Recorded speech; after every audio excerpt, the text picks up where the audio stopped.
여러분, 기도하려고 무릎 꿇었는데 아무 말도 나오지 않았을 때가 있습니다. 입술은 움직이는데 마음은 텅 빈 것 같고 하나님께 뭐라고 말해야 할지 모르겠고 기도 제목은 많은데 정작 기도할 말은 하나도 떠오르지 않는 그 답답한 순간 말입니다. 새벽 기도회에서 한 성도님이 제게 이렇게 고백하셨습니다. 기도를 5분도 못한다고 할 말이 없다고 말입니다. 그분만이 아닙니다. 수많은 성도들이 똑같이 고백합니다. 하나님과 대화하고 싶은데 무슨 말을 해야 할지 모르겠다고 말입니다. 바로 여러분의 이야기입니다. 그런데 오늘 제가 여러분께 드리는 이 한 단어가 그 모든 것을 바꿔놓을 것입니다. 이 단어 하나만 반복해도 기도가 됩니다. 이 단어 하나가 여러분의 막힌 기도의 문을 다시 활짝 열어줄 것입니다. 성경을 보십시오. 베드로가 물에 빠질 때 주여 나를 구원하소서라고 외쳤습니다. 단 6글자입니다. 세리가 성전에서 하나님이여 불쌍히 여기소서라고 기도했습니다. 이것도 짧은 한 문장입니다. 그런데 그 짧은 기도가 기적을 일으켰습니다. 베드로는 구원받았고 세리는 의롭다함을 받았습니다. 길이가 중요한 게 아니었습니다. 화려한 언어가 중요한 게 아니었습니다. 하나님은 우리의 진심을 보십니다. 우리의 간절함을 들으십니다. 오늘 제가 여러분께 드릴 이 한 단어는 성경 전체에 가장 많이 등장하는 단어입니다. 시편에만 수백 번 나오는 단어이고 예수님께서도 수없이 사용하신 단어입니다. 다윗이 아침마다 부르짖었던 그 단어이고 바울이 옥중에서 외쳤던 그 단어입니다. 바로 주여입니다. 여러분, 이 단어를 절대 가볍게 보지 마십시오. 주여라는 이 두 글자 안에 모든 기도가 담겨 있습니다. 이 단어 하나면 충분합니다. 기도할 말이 없을 때 그냥 주여라고 부르십시오.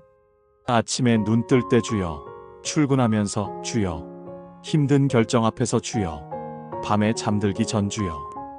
이렇게 주여라고 부르기만 해도 기도가 됩니다. 왜 그럴까요? 이 단어 안에는 고백이 담겨 있기 때문입니다. 주여라고 부를 때 우리는 이렇게 고백하는 것입니다. 당신이 나의 주인이십니다. 나는 당신 없이 살 수 없습니다. 당신만이 나를 구원하실 수 있습니다. 이 모든 것이 주여 두 글자 안에 압축되어 있습니다. 시편 5편 3절에서 다윗은 이렇게 고백했습니다. 여호와여, 아침에 주께서 나의 소리를 들으시리니 아침에 내가 주께 기도하고 바라리이다. 다윗은 여호와여, 주님을 부르는 것으로 기도를 시작했습니다. 시편 3편도 마찬가지입니다. 시편 전체를 쭉 읽어보십시오. 거의 모든 시편이 여호와여, 주여로 시작합니다. 왜 그럴까요? 기도는 하나님을 부르는 것에서 시작되기 때문입니다. 여러분, 기도가 막혔습니까? 할 말이 없습니까? 그렇다면 복잡하게 생각하지 마십시오. 긴 문장을 만들려고 애쓰지 마십시오. 그냥 주여라고 부르십시오. 한 번만 부르지 말고 계속 부르십시오. 주여, 주여, 주여. 처음에는 이상하게 느껴질 수 있습니다. 하지만 계속하십시오. 주여라고 부르다 보면 신기하게도 다른 말들이 나오기 시작합니다. 감사가 나오고 고백이 나오고 간구가 나옵니다. 왜냐하면 주여라고 부르는 순간 우리는 하나님 앞에 서게 되기 때문입니다. 하나님과 연결되기 때문입니다. 전화 통화를 생각해 보십시오. 통화를 하려면 먼저 여보세요 하고 연결되어야 합니다. 그래야 대화가 시작됩니다. 기도도 마찬가지입니다. 주여라고 부르는 순간 하나님과의 회선이 연결됩니다. 그 순간부터 진짜 대화가 시작됩니다. 오늘 이 시간 이후로 여러분이 기도할 말이 없을 때마다 이 한 단어를 기억하십시오. 주여. 이 단어 하나가 여러분의 기도 생활을 완전히 바꿔놓을 것입니다. 지금부터 이 주여라는 단어가 왜 그렇게 강력한지, 성경 속 사람들은 이 단어를 어떻게 사용했는지, 그리고 이 단어를 통해 어떤 기적들이 일어날 수 있는지 함께 살펴보겠습니다. 자, 그렇다면 함께 시작해 보겠습니다. 기도의 문이 닫힌 이유 주여라는 부르심. 많은 성도들이 기도의 문 앞에서 주저합니다. 그러나 하나님은 우리가 그 문을 두드리기도 전에 이미 기다리고 계십니다. 여러분, 기도할 말이 없다는 것은 사실 우리의 영적 상태를 보여주는 하나의 신호입니다. 이것은 결코 나쁜 신호가 아닙니다. 오히려 우리가 정직해지고 있다는 증거입니다. 형식적인 기도, 습관적인 문구, 남에게 보여주기 위한 기도가 아니라 진짜 우리의 마음을 하나님 앞에 드리고 싶은데 어떻게 표현해야 할지 모르는 것입니다. 이것이 바로 진정한 기도의 시작점입니다. 성경에는 이런 순간을 경험한 사람들이 많이 등장합니다. 그들은 복잡한 기도문을 외우지 않았습니다. 신학적으로 완벽한 문장을 구사하지도 않았습니다. 그들은 단지 한 단어, 주여라고 불렀습니다. 마태복음 14장을 보면 베드로가 물 위를 걷다가 파도를 보고 두려워하며 빠지기 시작했을 때의 일이 기록되어 있습니다. 그 순간 베드로는 긴 기도를 할 여유가 없었습니다. 신학적으로 완벽한 문장을 구성할 시간도 없었습니다. 그는 단지 주여 나를 구원하소서라고 외쳤습니다. 주여 나를 구원하소서. 마태복음 14장 30절. 이 짧은 기도, 아니 거의 외침에 가까운 이 부르짖음에 예수님은 즉시 응답하셨습니다. 손을 내밀어 베드로를 붙드시고 건지셨습니다. 예수님은 베드로의 기도가 짧다고 책망하지 않으셨습니다. 신학적으로 부족하다고 지적하지도 않으셨습니다. 왜냐하면 그 기도 안에 진실이 있었기 때문입니다. 여러분, 우리는 종종 기도를 너무 복잡하게 만듭니다. 마치 하나님께 좋은 인상을 주기 위해 멋진 프레젠테이션을 준비하듯이 기도를 준비하려고 합니다. 하지만 하나님은 우리의 프레젠테이션을 원하지 않으십니다. 하나님은 우리의 진심을 원하십니다. 주여라는 단어는 단순한 호칭이 아닙니다. 이 단어 안에는 고백이 담겨 있습니다. 당신이 나의 주인이십니다. 나는 당신의 종입니다. 나는 당신 없이 아무것도 할 수 없습니다. 이것이 주여라는 단어 안에 압축되어 있는 신앙 고백입니다. 구약의 시편 기자들을 보십시오. 그들은 기도할 때마다 여호와여라고 하나님을 불렀습니다. 시편 5편 3절에서 다윗은 이렇게 고백합니다. 여호와여, 아침에 주께서 나의 소리를 들으시리니 아침에 내가 주께 기도하고 바라리이다. 시편 5편 3절. 다윗은 복잡한 기도로 시작하지 않았습니다. 그는 먼저 여호와여라고 하나님을 불렀습니다. 이것이 기도의 시작입니다. 하나님과의 관계를 인정하는 것, 그분을 나의 주인으로 인정하는 것, 이것이 모든 기도의 출발점입니다. 많은 분들이 저는 기도할 말이 없어요라고 말씀하십니다. 하지만 정말 그럴까요? 우리에게는 항상 할 수 있는 기도가 있습니다. 바로 주여라고 부르는 것입니다. 이 단어 하나만으로도 충분합니다. 주여라고 부를 때 우리는 하나님의 주권을 인정합니다. 주여라고 부를 때 우리는 우리의 무능함을 고백합니다. 주여라고 부를 때 우리는 하나님의 도움이 필요함을 선포합니다. 혹시 여러분 중에 지금 이 순간에도 기도할 말을 찾지 못해 답답해 하시는 분이 계신가요? 그렇다면 복잡하게 생각하지 마십시오. 긴 문장을 만들려고 애쓰지 마십시오. 그냥 주여라고 불러보십시오. 아침에 눈을 뜰 때 주여, 출근길에 차 안에서 주여, 업무를 시작하기 전에 주여, 힘든 결정을 앞두고 주여, 밤에 잠자리에 들며 주여라고 부르십시오. 이 단순한 부르심이 여러분의 기도 생활을 완전히 바꿔놓을 것입니다. 왜냐하면 이것은 단순히 단어를 발음하는 것이 아니라 하나님과의 관계를 재확인하는 행위이기 때문입니다. 주님, 오늘도 제가 이렇게 주님을 부를 수 있음에 감사드립니다. 저의 기도가 짧고 서투르지만 이 부르심 하나만으로도 주님께서 기뻐 받으심을 믿습니다. 주여라고 부를 때마다 제 마음속에서 주님의 주권을 다시 인정하게 하시고 제 삶의 모든 영역에서 주님이 왕 되심을 고백하게 하소서. 오늘 이 하루도 주여라는 고백으로 시작하고 주여라는 감사로 마치게 하소서. 주님이 나의 주인이심을 다시 한번 고백합니다. 예수님의 이름으로 기도합니다. 아멘. 감사의 문을 여는 단어 감사합니다. 기도의 통로가 막혔다면 감사로 그 길을 다시 열 수 있습니다. 여러분, 기도가 막혔을 때 가장 빠르게 그 막힌 통로를 뚫는 방법이 무엇인지 아십니까? 바로 감사입니다. 우리는 종종 기도를 간구와 동일시합니다. 무언가를 달라고 하는 것, 무언가를 바꿔달라고 요청하는 것이 기도의 전부인 것처럼 생각합니다. 그래서 기도 제목이 없으면 기도할 것이 없다고 느낍니다. 하지만 성경은 우리에게 완전히 다른 접근법을 가르쳐 줍니다. 빌립보서 4장 6절에서 바울은 이렇게 말씀합니다. 아무것도 염려하지 말고 다만 모든 일에 기도와 간구로 너희 구할 것을 감사함으로 하나님께 아뢰라. 빌립보서 46. 이 구절에서 주목할 점은 순서입니다.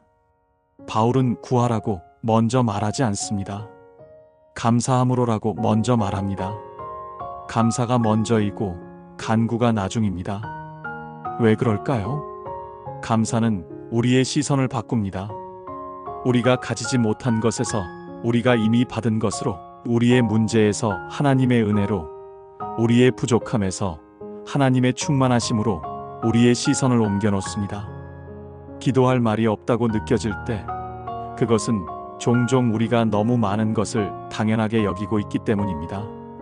오늘 아침에 눈을 떴다는 것, 숨을 쉴 수 있다는 것, 가족이 있다는 것, 일할 수 있는 건강이 있다는 것, 이 모든 것이 너무나 당연해져서 감사의 대상으로 보이지 않는 것입니다. 저는 목회하면서 수많은 성도들을 만났습니다. 그 중에는 기도 생활이 막혔다고 고백하는 분들이 많았습니다. 그럴 때마다 저는 이렇게 제안합니다. 일주일 동안 매일 감사 제목 10가지씩만 적어보세요. 처음에는 다들 쉬울 거라고 생각하십니다. 하지만 막상 시작해보면 생각보다 어렵다는 것을 발견합니다. 한두 개는 쉽게 나오지만 10개를 채우려면 정말 주의 깊게 하루를 돌아봐야 합니다. 그런데 신기한 일이 일어납니다. 감사 제목을 찾기 시작하면 전에는 보이지 않던 하나님의 은혜가 보이기 시작합니다. 작은 것들이 보입니다. 오늘 무사히 출근할 수 있었던 것, 점심을 맛있게 먹을 수 있었던 것, 동료가 건넨 따뜻한 말, 한마디, 퇴근길에 본 아름다운 노을, 이런 것들이 모두 하나님의 은혜로 보이기 시작합니다. 그리고 일주일이 지나면 그분들은 이렇게 말씀하십니다. 목사님, 저에게 기도할 말이 없었던 게 아니라 감사할 줄을 몰랐던 거였어요. 데살로니가전서 5장 18절은 우리에게 이렇게 명령합니다. 범사에 감사하라. 이것이 그리스도 예수 안에서 너희를 향하신 하나님의 뜻이니라. 데살로니가전서 5장 18절 범사에 감사하라. 모든 일에 감사하라. 좋은 일에만 감사하라는 것이 아닙니다. 모든 일에서 감사를 찾으라는 것입니다. 이것이 쉬운 일일까요? 전혀 그렇지 않습니다.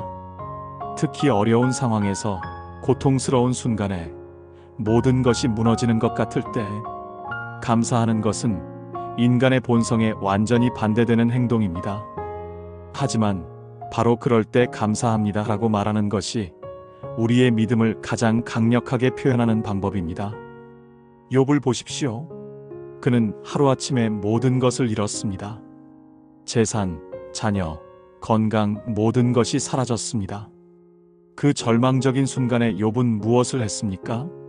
이르되 내가 모태에서 알몸으로 나왔사온즉 또한 알몸으로 그리로 돌아가올지라. 주신 이도 여호와시요 거두신 이도 여호와시오니 여호와의 이름이 찬송을 받으실지니이다. 욥기 1장 21절. 욥은 이해할 수 없는 상황 속에서도 하나님을 찬송했습니다. 이것이 감사의 힘입니다. 감사는 상황을 바꾸지 못할 수도 있습니다. 하지만 감사는 상황을 바라보는 우리의 관점을 바꿉니다. 여러분, 오늘부터 한번 해보시겠습니까? 기도할 말이 없을 때, 긴 문장이 떠오르지 않을 때, 그냥 감사합니다라고 말해 보십시오. 무엇에 대해 감사하는지 구체적으로 말하지 못해도 괜찮습니다. 일단 감사합니다라고 시작하십시오. 감사합니다, 주님. 감사합니다. 오늘도 저를 살려주셔서. 감사합니다. 이 순결 하나하나가. 감사합니다. 제 곁에 있는 사람들이. 이렇게 감사를 표현하기 시작하면 놀라운 일이 일어납니다. 감사할 것들이 끝없이 보이기 시작합니다. 그리고 감사로 시작한 기도는 자연스럽게 찬양으로, 간구로, 고백으로 이어집니다. 감사는 기도의 문을 여는 황금 열쇠입니다. 하나님 아버지, 오늘 이 순간에도 제게 숨을 주시고 생명을 주심에 감사합니다. 당연하게 여겼던 모든 것들이 사실은 주님의 은혜였음을 고백합니다.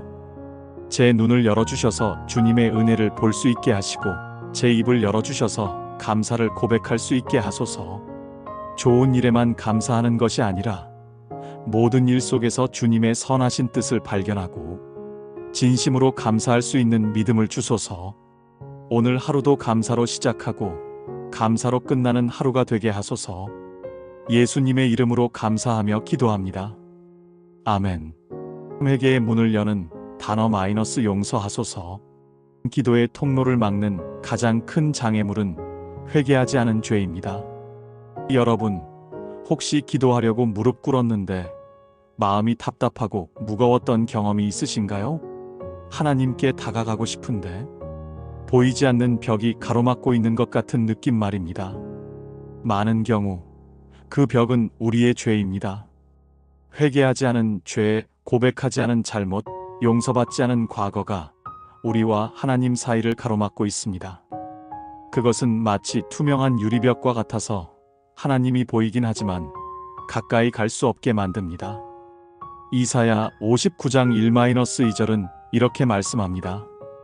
여호와의 손이 짧아 구원하지 못하심도 아니요 귀가 둔하여 듣지 못하심도 아니라 오직 너희 죄악이 너희와 너희 하나님 사이를 갈라놓았고 너희 죄가 그의 얼굴을 가리어서 너희에게서 듣지 않으시게 함이니라. 이사야 591-2. 하나님의 손이 짧아서 구원하지 못하시는 것이 아닙니다. 하나님의 귀가 둔해서 우리 기도를 듣지 못하시는 것이 아닙니다. 문제는 우리의 죄입니다. 죄는 하나님과 우리 사이에 벽을 쌓습니다. 그 벽은 우리가 쌓은 것이지 하나님이 쌓으신 것이 아닙니다.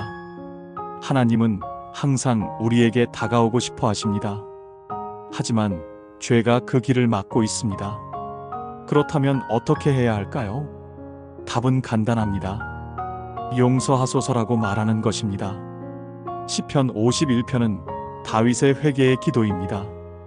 그는 밧세바와의 죄를 짓고 나서 한동안 하나님 앞에 나아갈 수 없었습니다. 그의 기도는 막혔고 그의 찬양은 멈췄으며 그의 영혼은 메말라갔습니다. 하지만 선지자 나단을 통해 자신의 죄를 깨달았을 때 다윗은 즉시 회개했습니다. 하나님이여 주의 인자를 따라 내게 은혜를 베푸시며 주의 많은 긍휼을 따라 내 죄악을 지워주소서. 시편 5편 11절. 다윗은 자신의 죄를 변명하지 않았습니다. 정당화하려고 하지도 않았습니다. 그는 단순하게 정직하게 용서하소서라고 고백했습니다. 그리고 그 순간 놀라운 일이 일어났습니다. 막혔던 기도의 통로가 다시 열렸습니다. 하나님과의 교제가 회복되었습니다. 다윗의 영혼에 다시 기쁨이 돌아왔습니다. 주의 구원의 즐거움을 내게 회복시켜 주시고 자원하는 심령을 주사 나를 붙드소서. 시편 51편 12절. 여러분, 회개는 단순히 잘못을 인정하는 것 이상입니다. 회개는 하나님께로 돌아가는 것입니다. 회개는 저는 혼자서는 안 됩니다. 주님이 필요합니다라고 고백하는 것입니다. 그리고 놀라운 것은 하나님은 우리의 회개를 기다리고 계신다는 것입니다. 탕자의 비유를 기억하십니까? 아버지의 재산을 낭비하고 돼지 우리에서 살던 아들이 정신을 차리고 집으로 돌아가기로 결심합니다. 그는 아버지께 할 말을 준비합니다. 아버지, 제가 하늘과 아버지께 죄를 지었사오니 다시는 아들이라 부를 자격이 없습니다.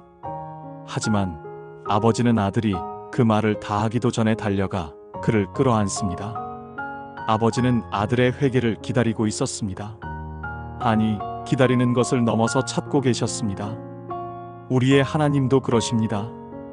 하나님은 우리가 완벽해질 때까지 기다리시는 분이 아닙니다. 하나님은 우리가 돌아오기만을 기다리십니다. 용서하소서라는 한마디, 그것이면 충분합니다. 혹시 여러분 중에 지금 이 순간에도 회개하지 못한 죄 때문에 하나님 앞에 나아가지 못하고 계신 분이 있습니까? 무거운 죄책감이 여러분을 짓눌러 기도조차 할 수 없게 만들고 있습니까? 오늘 이 시간 용기를 내십시오.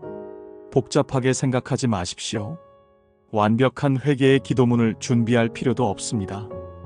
그냥 정직하게 진심으로 용서하소서라고 말씀드리십시오. 하나님, 제가 죄를 지었습니다. 용서하소서. 주님, 제가 잘못했습니다. 용서하소서. 아버지, 다시는 이런 죄를 짓지 않겠습니다. 용서하소서. 이 단순한 고백이 여러분과 하나님 사이의 벽을 무너뜨릴 것입니다. 요한일서 1장 9절은 우리에게 확실한 약속을 주십니다. 만일 우리가 우리 죄를 자백하면 그는 미쁘시고 의로우사 우리 죄를 사하시며 우리를 모든 불의에서 깨끗하게 하실 것이요. 요한일서 1장 9절 우리가 죄를 자백하면 하나님은 반드시 용서하십니다. 이것은 가능성이 아니라 약속입니다. 하나님의 신실하심에 기초한 확실한 약속입니다. 거룩하신 하나님, 제 죄악을 고백하며 주님 앞에 나아옵니다. 제가 행한 죄, 생각한 죄, 말로 지은 죄를 용서하소서. 제가 하지 않아야 할 것을 한 죄와 해야 할 것을 하지 않은 죄를 용서하소서. 주님, 제 마음을 정결하게 하시고 제 영을 새롭게 하소서. 회개할 수 있는 마음을 주심에 감사하며 용서해 주시는 주님의 은혜에 감사드립니다. 다시는 이 죄로 돌아가지 않도록 저를 붙들어 주시고 매일 주님 앞에 정직한 심령으로 살게 하소서. 예수님의 보혈을 의지하여 기도합니다. 아멘. 하간구의 문을 여는 단어 마이너스 도와주소서. 우리의 연약함을 인정하는 것이 강함의 시작입니다. 여러분, 우리는 살면서 수없이 많은 순간에 도움이 필요합니다. 하지만 이상하게도 도움을 요청하는 것은 언제나 어려운 일입니다. 특히 하나님께 도움을 구하는 것조차 때로는 쉽지 않습니다. 왜 그럴까요? 우리 안에는 자립하고 싶은 욕구가 있습니다. 나는 혼자서도 할 수 있어라고 말하고 싶어 합니다. 도움을 구하는 것이 약함을 인정하는 것처럼 느껴지기 때문입니다. 하지만 성경은 완전히 다른 관점을 제시합니다. 고린도후서 12장에서 바울은 자신의 약함에 대해 이야기합니다. 그에게는 육체의 가시라고 불리는 어떤 연약함이 있었습니다. 바울은 이것을 없애달라고 3번이나 주님께 간구했습니다. 그때 주님이 하신 말씀이 무엇입니까? 내 은혜가 내게 족하도다이는 내 능력이 약한 데서 온전하여짐이라. 고린도후서 12장 9절 놀라운 역설입니다. 하나님의 능력은 우리가 강할 때가 아니라 약할 때 온전히 나타납니다. 우리가 나는 할 수 있어라고 말할 때가 아니라 주님 도와주소서라고 외칠 때 하나님의 능력이 임합니다. 이것을 깨달은 바울은 이렇게 고백합니다. 그러므로 도리어 크게 기뻐함으로 나의 여러 약한 것들에 대하여 자랑하리니 이는 그리스도의 능력이 내게 머물게 하려 함이라. 바울은 자신의 약함을 부끄러워하지 않았습니다. 오히려 그것을 자랑했습니다. 왜냐하면 그의 약함이 그리스도의 능력이 나타날 수 있는 무대가 되기 때문입니다. 여러분, 우리가 도와주소서라고 기도할 때 우리는 가장 정직한 기도를 드리는 것입니다. 우리는 정말로 도움이 필요한 존재들입니다. 우리 혼자서는 할 수 없는 일들이 너무나 많습니다. 인생의 문제들, 관계의 어려움, 내면의 상처, 미래에 대한 불안, 이 모든 것을 우리 힘으로 해결할 수 없습니다. 그리고 하나님은 이것을 아십니다.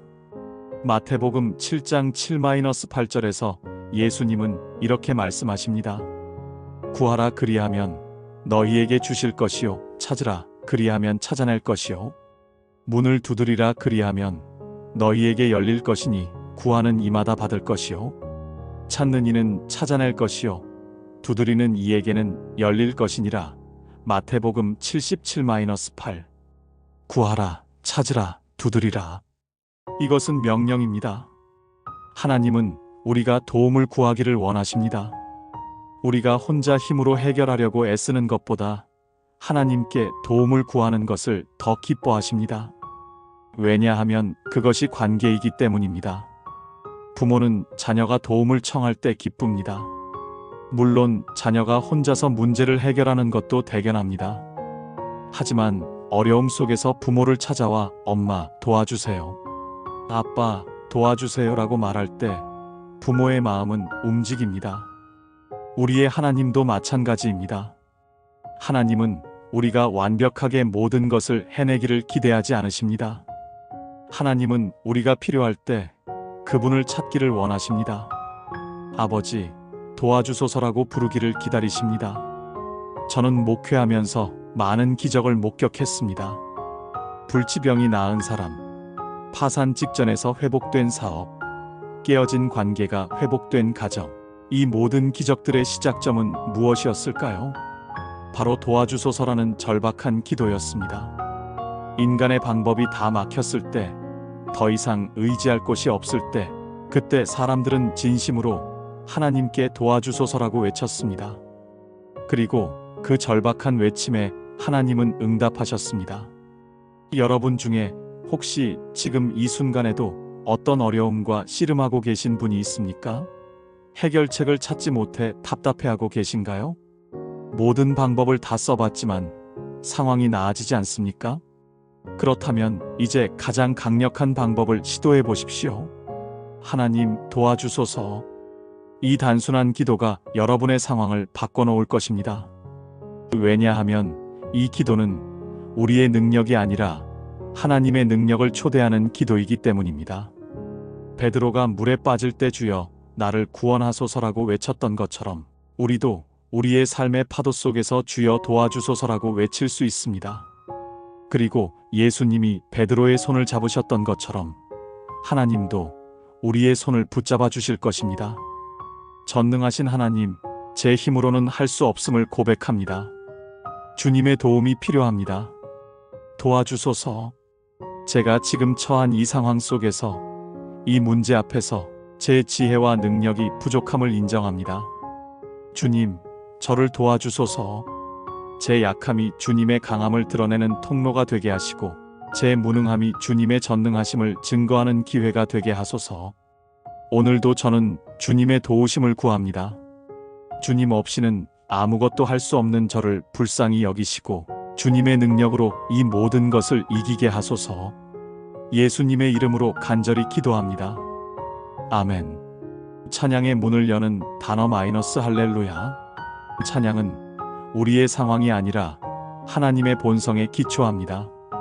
여러분, 기도가 막혔을 때 가장 역설적이지만 가장 강력한 방법이 무엇인지 아십니까? 바로 찬양입니다. 우리는 보통 상황이 좋을 때 찬양합니다.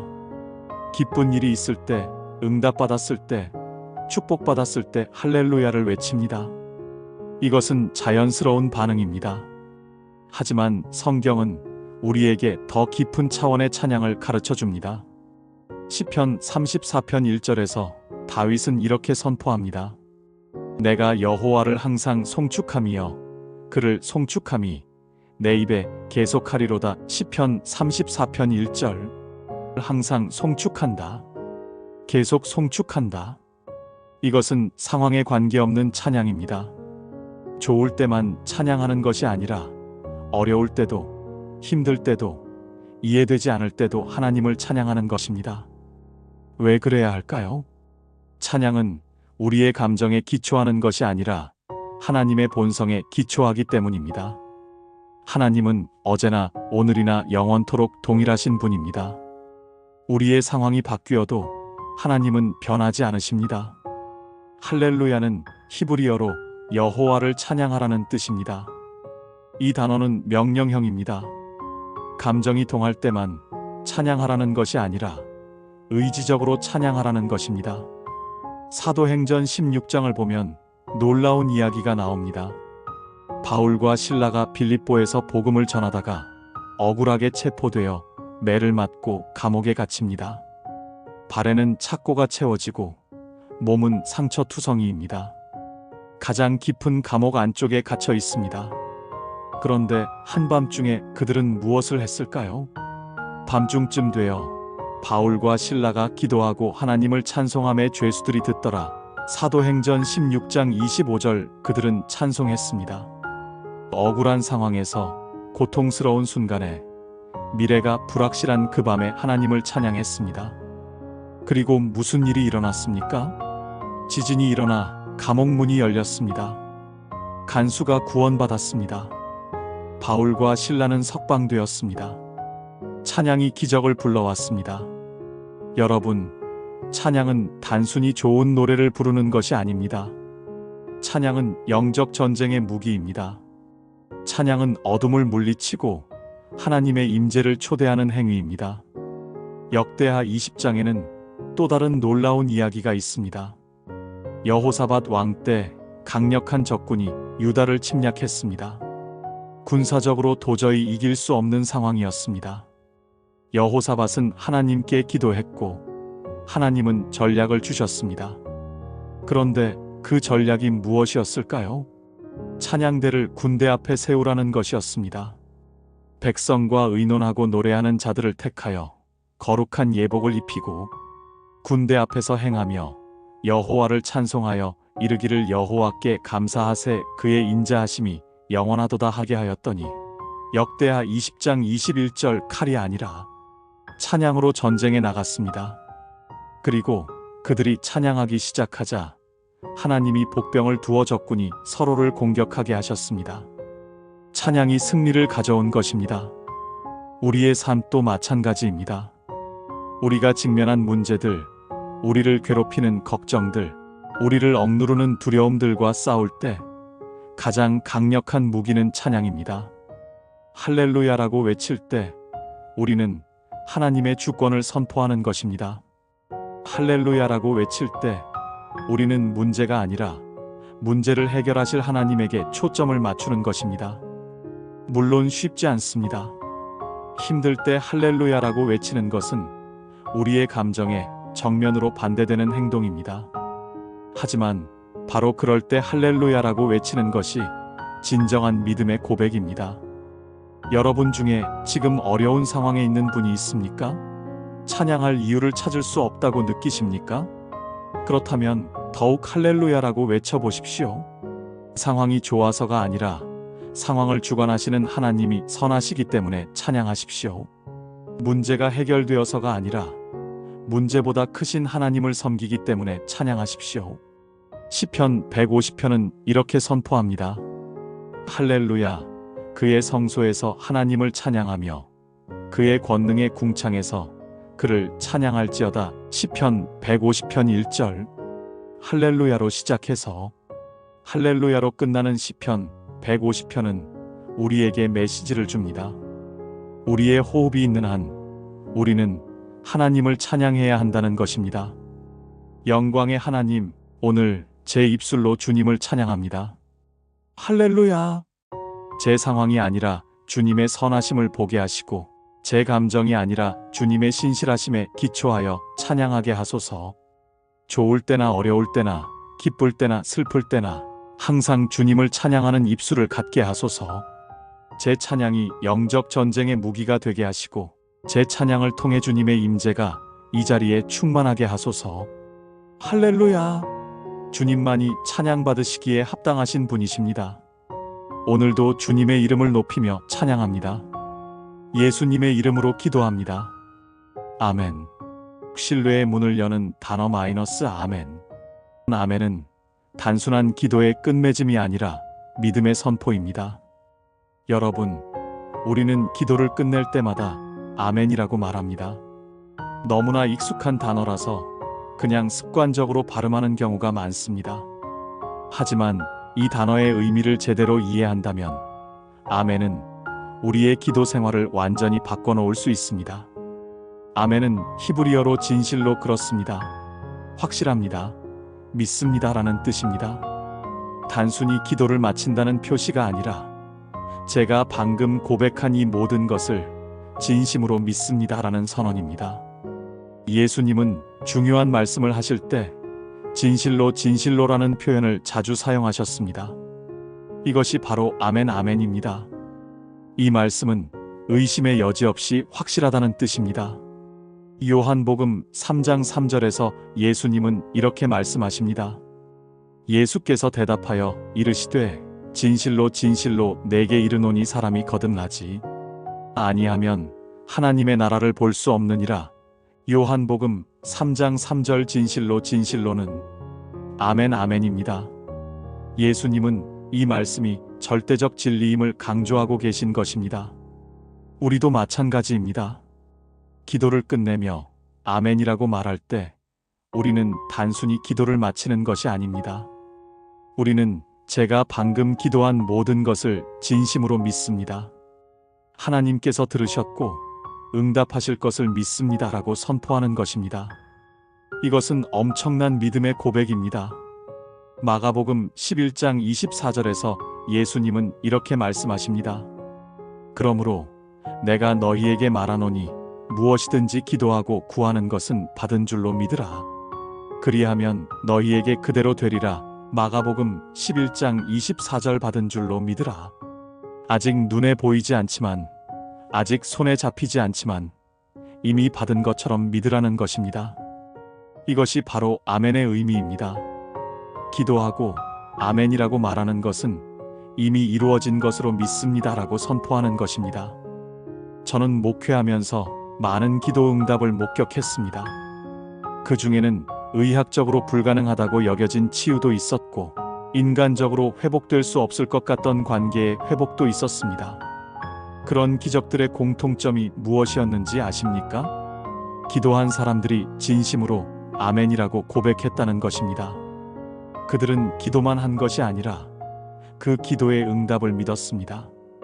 아멘이라고 말하면서 하나님께서 반드시 이루실 것입니다라고 확신했습니다. 반대로 기도는 하지만 아멘의 의미를 이해하지 못하는 사람들도 있습니다. 그들은 기도한 후에도 여전히 걱정하고 의심하고 불안해합니다. 아멘이라고 말은 했지만 마음속으로는 정말 될까? 하고 의심합니다. 야고보서 1장 6-7절은 이렇게 경고합니다. 오직 믿음으로 구하고 조금도 의심하지 말라. 의심하는 자는 마치 바람에 밀려 요동하는 바닷물결 같으니 이런 사람은 무엇이든지 주께 얻기를 생각하지 말라. 야고보서 1장 6절 7절 의심하지 말라. 이것이 핵심입니다. 아멘이라고 말할 때 우리는 의심을 버리고 믿음으로 서는 것입니다. 물론 쉽지 않습니다. 특히 오랫동안 기도했는데 응답이 보이지 않을 때 아멘이라고 말하면서도 마음속으로는 의심이 고개를 듭니다. 하지만 바로 그럴 때 더욱 확실하게 아멘이라고 선포해야 합니다. 아브라함을 보십시오. 하나님은 그에게 자손을 주시겠다고 약속하셨습니다. 하지만 시간이 지나도 자녀가 생기지 않았습니다. 아브라함과 사라는 늙어갔고 자연적으로는 불가능한 상황이 되었습니다. 하지만 아브라함은 믿었습니다. 그가 바랄 수 없는 중에 바라고 믿었으니 이는 내 후손이 이같으리라 하신 말씀대로 많은 민족의 조상이 되게 하려 하심이라. 로마서 4장 18절 바랄 수 없는 중에 바라고 믿었습니다. 이것이 아멘의 믿음입니다. 상황은 불가능하지만 하나님의 약속은 확실하다는 믿음입니다. 여러분, 오늘부터 기도할 때 아멘의 의미를 깊이 생각해 보십시오. 기도를 끝내며 아멘이라고 말할 때 그것이 단순한 습관이 되지 않도록 하십시오. 아멘이라고 말하면서 나는 방금 기도한 모든 것을 진심으로 믿습니다. 하나님께서 들으셨고 응답하실 것을 의심하지 않습니다라고 선포하십시오. 그리고 아멘이라고 말한 후에는 그 기도를 하나님께 맡기고 평안히 쉬십시오. 계속 걱정하고 불안해하는 것은 아멘의 의미를 부정하는 것입니다. 잠언 3장 5-6절은 우리에게 이렇게 말씀합니다. 너는 마음을 다하여 여호와를 신뢰하고 내 명철을 의지하지 말라. 너는 범사에 그를 인정하라. 그리하면 내 길을 지도하시리라. 잠언 3장 5절 6절 마음을 다하여 신뢰하라. 이것이 아멘입니다. 신실하신 하나님, 제가 드리는 이 기도를 들어주심을 믿습니다. 아멘. 제 상황이 아니라 주님의 약속에 기초하여 믿음으로 나아갑니다. 눈에 보이지 않지만 이미 이루어진 것으로 믿고 손에 잡히지 않지만 주님께서 예비하신 것으로 믿습니다. 제 의심을 물리치시고 확신을 주소서. 제가 아멘이라고 고백할 때마다 그것이 진심 어린 믿음의 선포가 되게 하시고 기도 후에 걱정하지 않고 평안히 주님을 신뢰하는 믿음을 주소서. 주님의 때에 주님의 방법으로 모든 것이 이루어질 것을 믿습니다. 아멘, 아멘, 아멘. 예수님의 이름으로 기도합니다. 사랑의 문을 여는 단어 사랑합니다. 기도의 가장 깊은 차원은 하나님과의 사랑의 교제입니다. 여러분, 지금까지 우리는 기도할 때 사용할 수 있는 여러 단어들을 살펴보았습니다. 주여, 감사합니다. 용서하소서, 도와주소서, 할렐루야, 아멘. 이 모든 단어들은 강력하고 중요합니다. 하지만 오늘 제가 나누려는 마지막 단어는 이 모든 것의 핵심입니다. 바로 사랑합니다입니다. 기도는 단순히 하나님께 무언가를 요청하는 것이 아닙니다. 기도는 하나님과의 관계입니다. 더 정확하게 말하면 사랑의 관계입니다. 예수님께서 제자들에게 가르쳐 주신 주기도문을 보십시오. 그 기도는 하늘에 계신 우리 아버지로 시작됩니다. 주인이나 왕이 아니라 아버지로 시작합니다. 이것은 무엇을 의미합니까? 기도는 아버지와 자녀 사이의 대화라는 것입니다. 그리고 아버지와 자녀 사이에 가장 중요한 것은 무엇입니까? 바로 사랑입니다. 요한복음 3장 16절은 성경에서 가장 유명한 구절 중 하나입니다. 하나님이 세상을 이처럼 사랑하사 독생자를 주셨으니 이는 그를 믿는 자마다 멸망하지 않고 영생을 얻게 하려 하심이라. 요한복음 3장 16절. 하나님이 우리를 사랑하십니다. 이것이 모든 것의 출발점입니다. 하나님이 먼저 우리를 사랑하셨기에 예수님을 보내셨고 우리를 구원하셨고 우리와 관계 맺기를 원하십니다. 우리가 기도할 수 있는 것도 하나님의 사랑 때문입니다. 로마서 8장 38-39절에서 바울은 이렇게 선포합니다. 내가 확신하노니 사망이나 생명이나 천사들이나 권세자들이나 현재일이나 장래일이나 능력이나 높음이나 깊음이나 다른 어떤 피조물이라도 우리를 우리 주 그리스도 예수 안에 있는 하나님의 사랑에서 끊을 수 없으리라. 로마서 8장 38절 39절. 어떤 것도 우리를 하나님의 사랑에서 끊을 수 없습니다. 이것이 우리가 확신할 수 있는 진리입니다. 그렇다면 우리는 하나님을 사랑합니까? 마태복음 22장 37-38절에서 예수님은 가장 큰 계명이 무엇인지 말씀하십니다. 예수께서 이르시되 내 마음을 다하고 목숨을 다하고 뜻을 다하여 주 너의 하나님을 사랑하라 하셨으니 이것이 크고 첫째 되는 계명이요. 마태복음 22장 37절 38절. 하나님을 사랑하라. 마음을 다하고 목숨을 다하고 뜻을 다하여 사랑하라. 이것이 가장 큰 계명입니다. 기도는 이 사랑을 표현하는 통로입니다. 우리가 하나님께 사랑합니다라고 말할 때 그것은 단순한 감정의 표현이 아닙니다. 그것은 헌신의 고백입니다. 주님, 제 삶을 드립니다. 제 모든 것을 주님께 드립니다. 주님만으로 충분합니다라는 고백입니다. 저는 목회하면서 수많은 기도를 들었습니다. 간구의 기도, 회개의 기도, 감사의 기도, 모두 아름답고 중요한 기도들입니다. 하지만 가장 마음을 움직이는 기도는 무엇이었을까요? 바로 주님, 사랑합니다 라는 단순한 고백이었습니다. 어떤 성도는 새벽 기도회에 나와 무릎 꿇고 아무 말도 하지 못했습니다. 그저 눈물만 흘렸습니다. 한참 후에 그분은 이렇게 말씀하셨습니다. 주님, 저는 뭐라고 기도해야 할지 모르겠습니다. 그냥 사랑합니다. 그 순간 그 자리에 하나님의 임재가 충만했습니다. 왜냐하면 그것이 하나님이 가장 듣고 싶어 하시는 말씀이기 때문입니다. 부모를 생각해 보십시오. 자녀가 엄마, 이것 사주세요. 아빠, 저것 해주세요 라고 요구할 때도 기쁩니다. 하지만 자녀가 아무 조건 없이 엄마 사랑해요. 아빠 사랑해요 라고 말할 때 부모의 마음은 녹아내립니다. 하나님도 마찬가지입니다. 우리가 무언가를 달라고 할 때도 하나님은 기뻐하십니다. 하지만 우리가 단지 하나님을 사랑한다고 고백할 때 하나님의 마음이 움직입니다. 요한일서 4장 19절은 이렇게 말씀합니다. 우리가 사랑함은 그가 먼저 우리를 사랑하셨음이라. 요한일서 4:19. 우리가 하나님을 사랑할 수 있는 것은 하나님이 먼저 우리를 사랑하셨기 때문입니다. 우리의 사랑은 하나님 사랑에 대한 응답입니다. 여러분, 오늘 이 시간 한번 시도해 보시겠습니까?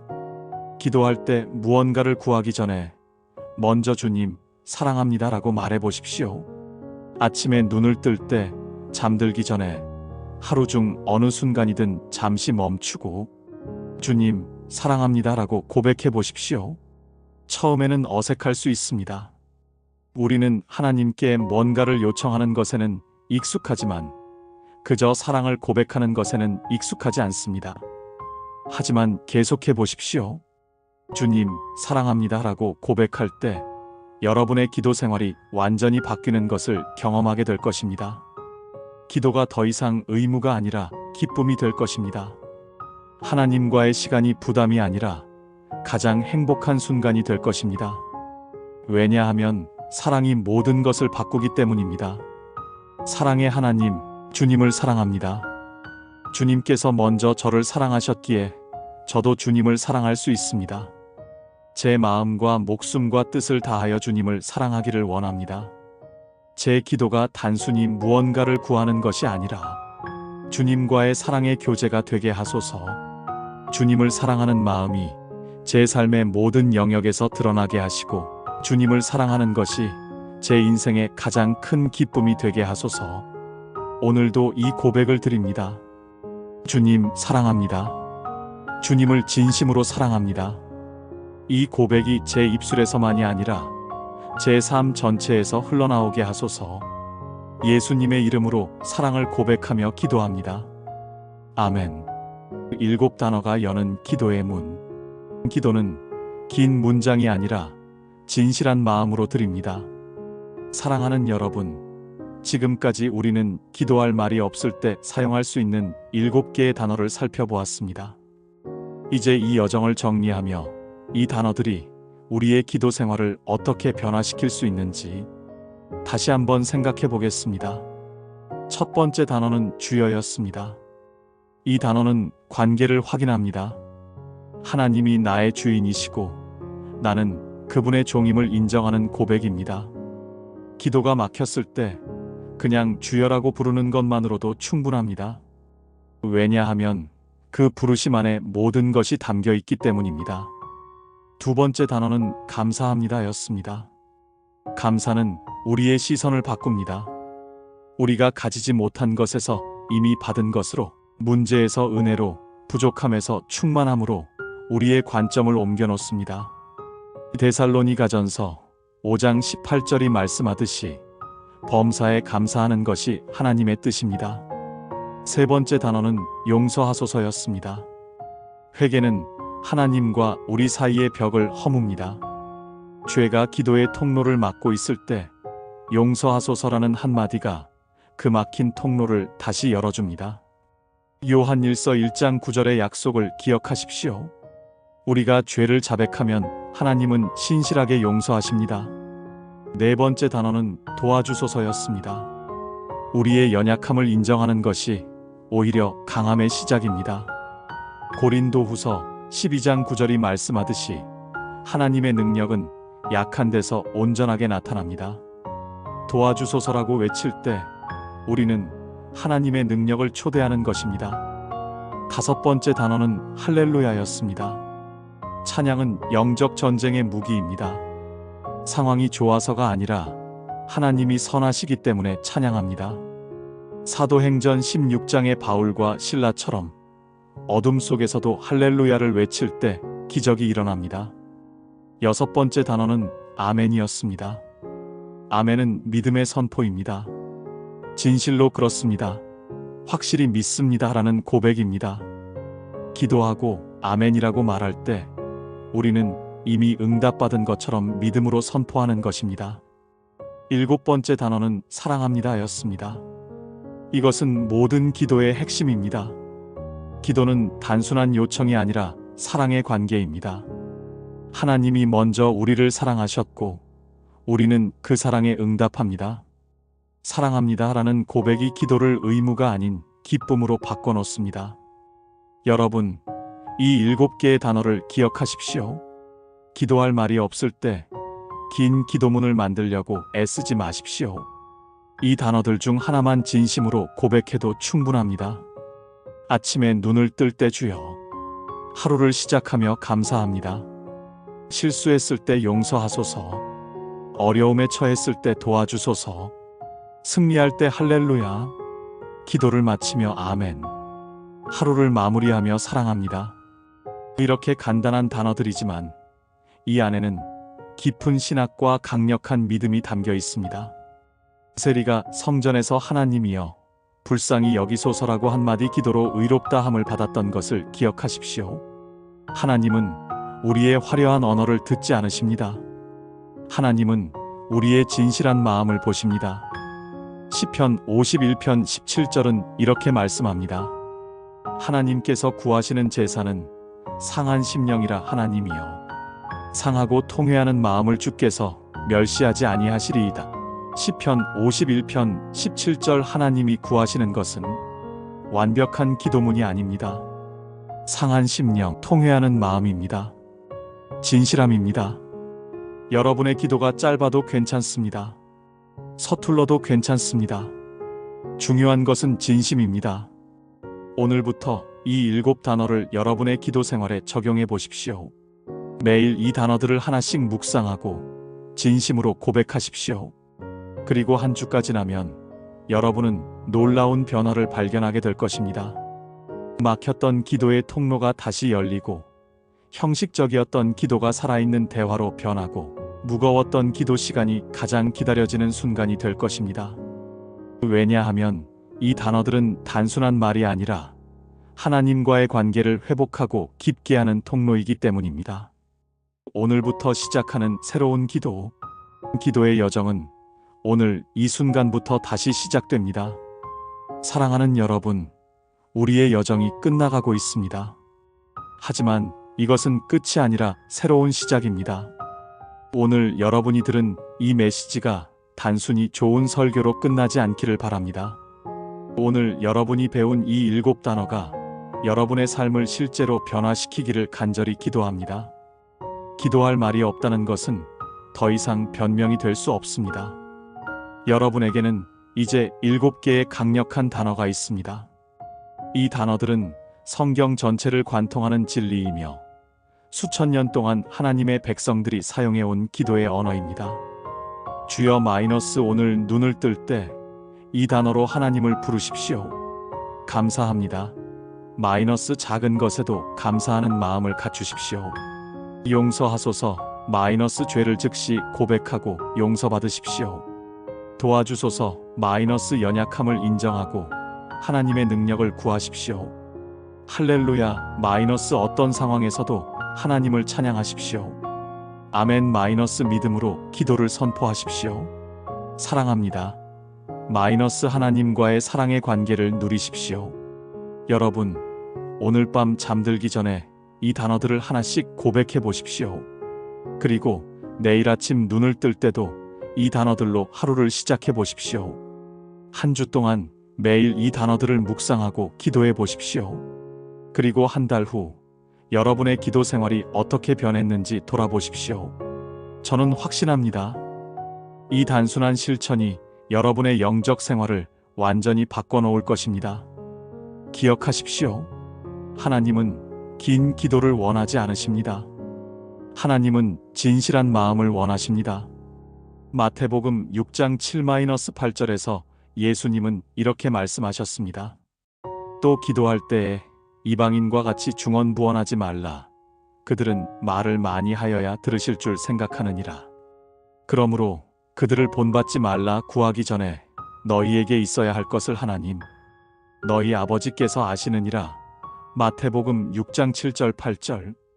중언부언할 필요가 없습니다. 하나님은 이미 우리의 필요를 아십니다. 중요한 것은 말의 많음이 아니라 관계의 깊이입니다. 오늘 이 시간 이후로 여러분이 기도 앞에서 더 이상 주저하지 않기를 바랍니다. 기도할 말이 없다고 느낄 때마다 오늘 배운 이 단어들을 기억하십시오. 그리고 가장 중요한 것, 기도는 하나님과의 대화라는 것을 잊지 마십시오. 대화는 형식이 아니라 관계입니다. 완벽한 문장이 아니라 진실한 마음입니다. 하나님은 여러분의 기도를 기다리고 계십니다. 아니, 기다리는 것을 넘어서 간절히 원하고 계십니다. 여러분과 대화하고 싶어 하십니다. 여러분의 마음을 듣고 싶어 하십니다. 그러니 두려워하지 마십시오. 주저하지 마십시오. 오늘, 지금 이 순간부터 하나님께 나아가십시오. 7단어 중 하나만 진심으로 고백해도 충분합니다. 전능하시고 자비로우신 하나님 아버지, 오늘 이 말씀을 들은 모든 분들을 축복하여 주옵소서. 주여, 우리가 기도할 말이 없을 때에도 당신을 부를 수 있음에 감사합니다. 감사합니다. 이 단순한 단어들을 통해 우리에게 기도의 길을 다시 열어주심에 감사드립니다. 용서하소서. 우리가 기도를 너무 복잡하게 만들고 형식에 갇혀 진심을 잃었던 모든 순간들을 용서하소서. 도와주소서. 이 말씀을 듣는 것에 그치지 않고 실제로 삶에 적용할 수 있도록 도와주소서. 할렐루야. 당신의 선하심과 신실하심을 찬양합니다. 아멘. 이 모든 것이 이루어질 것을 믿음으로 선포합니다. 사랑합니다. 하나님, 당신을 진심으로 사랑합니다. 주님, 오늘 이후로 이 땅의 모든 성도들이 더 이상 기도 앞에서 주저하지 않게 하소서. 막혔던 기도의 통로가 다시 열리게 하시고 형식적이었던 기도가 살아있는 대화로 변하게 하소서. 7단어가 그들의 삶을 변화시키는 도구가 되게 하시고 매일매일 당신과 더 깊은 관계 속으로 들어가게 하소서. 이 모든 것을 우리 주 예수 그리스도의 이름으로 간절히 기도합니다. 아멘. 여러분, 오늘 이 메시지가 여러분의 마음에 와닿으셨나요? 그렇다면 댓글에 아멘으로 고백해 주세요. 여러분의 작은 고백이 또 다른 누군가에게 큰 힘이 됩니다. 그리고 여러분 주변에 기도 생활로 고민하는 분이 있다면 이 영상을 공유해 주세요. 한 사람의 영적 생명을 살리는 일보다 귀한 것은 없습니다. 구독과 좋아요는 더 많은 분들이 이 메시지를 들을 수 있게 하는 통로가 됩니다. 사랑하는 여러분, 오늘 이 시간 이후로 여러분의 기도 생활이 완전히 새로워지기를 축복합니다. 막혔던 기도의 통로가 다시 열리고 형식적이었던 기도가 살아있는 대화가 되며 무거웠던 기도 시간이 가장 행복한 순간이 되기를 축복합니다. 하나님께서 여러분의 한마디 한마디를 기쁘게 들으시고 여러분의 기도에 신실하게 응답하시기를 축복합니다. 7단어가 여러분의 영적 여정의 나침반이 되고 매일매일 하나님과 더 깊이 교제하는 삶이 되기를 축복합니다. 주님의 이름으로 축복합니다. 평안히 가십시오. 그리고 기도하십시오. 아멘.